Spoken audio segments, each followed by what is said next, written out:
I used to think nothing in a hospital could surprise me. I'd been a night shift nurse for 6 years at St. Agnes Memorial, a place where people come to live, die, and sometimes do both in the same breath.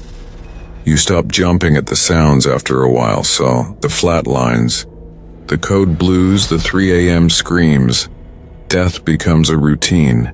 You clock in, you help people fight, you watch some lose, and you go home before the sun rises.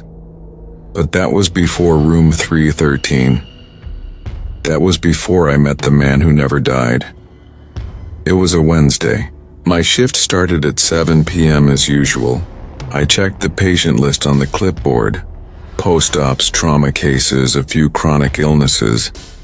Nothing new, except one name at the very bottom.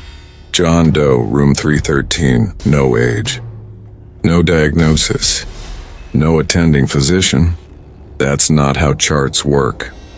I figured it was a clerical error. Maybe the new intern forgot to update the system. When I asked Marcy at the nurse's station, she just shook her head and muttered, "He's been here longer than the rest of us." I laughed. She didn't. The hallway outside 3113 smelled different. Not antiseptic, not clean and metallic. Like old pennies and iron. The lights flickered above the doorway as if the bulbs couldn't decide whether to stay alive. When I stepped inside, my stomach twisted. The room was cold. The kind of cold that seeps through scrubs and skin. He was lying there perfectly still. Thin, gray. Tubes running from his arms into machines that hummed softly. The monitor showed a heartbeat. Slow, steady, strong. "Mr. Doe?" I whispered. His eyes opened instantly. I swear he hadn't been asleep. He just waited. His pupils were wide and dark, swallowing what little light the room had.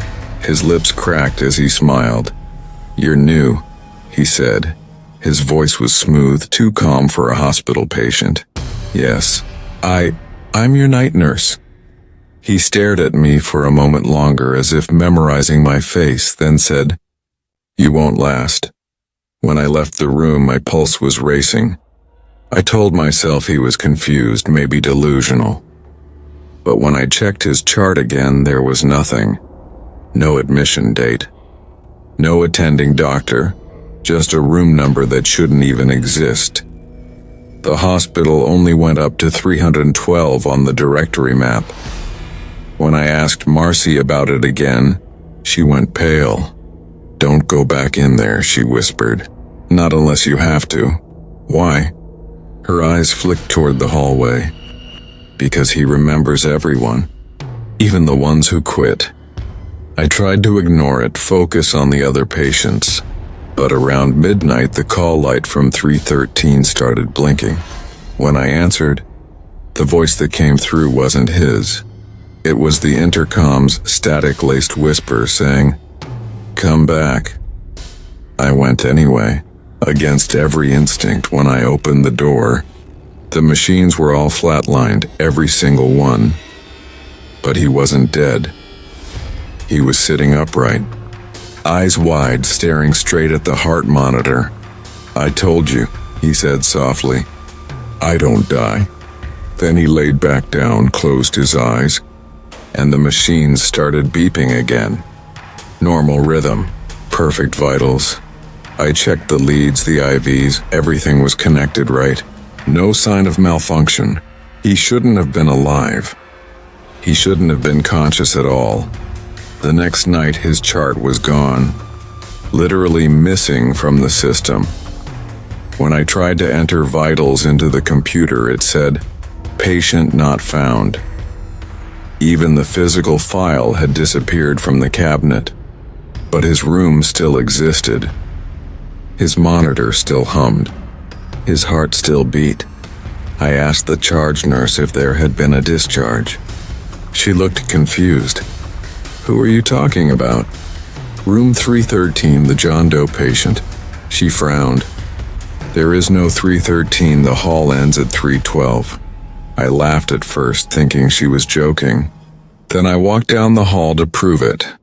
But the corridor looked different, shorter. The door I'd entered the night before was gone, replaced by a blank stretch of wall and a utility closet. I stared at it for a long time, my throat dry. Then, faintly, I heard a monitor beeping from behind the wall. For 3 nights, I pretended nothing was wrong. I stuck to my rounds, avoided that hallway, tried to sleep during the day. But every time I closed my eyes, I dreamed of that room, of his gray face smiling in the dark, his voice whispering, "You won't last." On the 4th night, power flickered through the ICU. Every monitor in the ward flatlined at once, an ear-splitting chorus of alarms. Patients stirred, nurses screamed, lights stuttered, and through all of it, from somewhere deep in the hospital, I heard one steady beep. A single heart monitor. Still alive, I followed the sound. Down past the elevators, through the darkened halls that shouldn't have existed. The air smelled of copper. The tiles beneath my shoes felt wet. At the end of a corridor that wasn't on any blueprint, a light glowed beneath a door. Room 313. The plaque was there again, gleaming dully under the emergency light. I pushed the door open. He was waiting. "See?" he whispered. "I told you." I glanced at the monitor. The line wasn't green anymore. It pulsed red in a steady heartbeat like a vein. I tried to run, but my feet wouldn't move. The door slammed behind me. He sat up, eyes hollow. "They all try to leave," he said, "but the hospital remembers." He reached out and took my wrist. His hand was cold but strong. "I'm tired," he murmured. "Take my place." The machines screamed, the room spun, and the next thing I remember was waking up on the floor, the lights bright, the room empty. No bed, no patient, no monitor, just bare walls. I stumbled to the nurse's station. Marcy stared at me in horror. "You look like you've seen a ghost," she said. I tried to tell her what happened, but the words wouldn't come out right. Then she said something that made my blood freeze. "You shouldn't be here. We lost a nurse in that wing 2 years ago. He went into 313 and never came out." I just stared at her. "What was his name?" She hesitated. "Daniel." "My name." I turned back down the hall. The lights flickered, and for a split second, the door to room 313 was there again, glowing softly, the monitor beeping from inside. That was 2 weeks ago.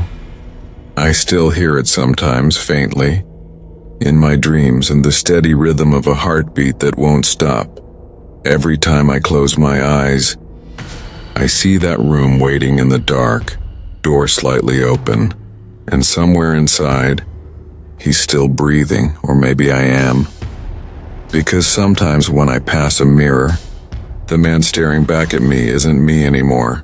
He's older, grayer, smiling,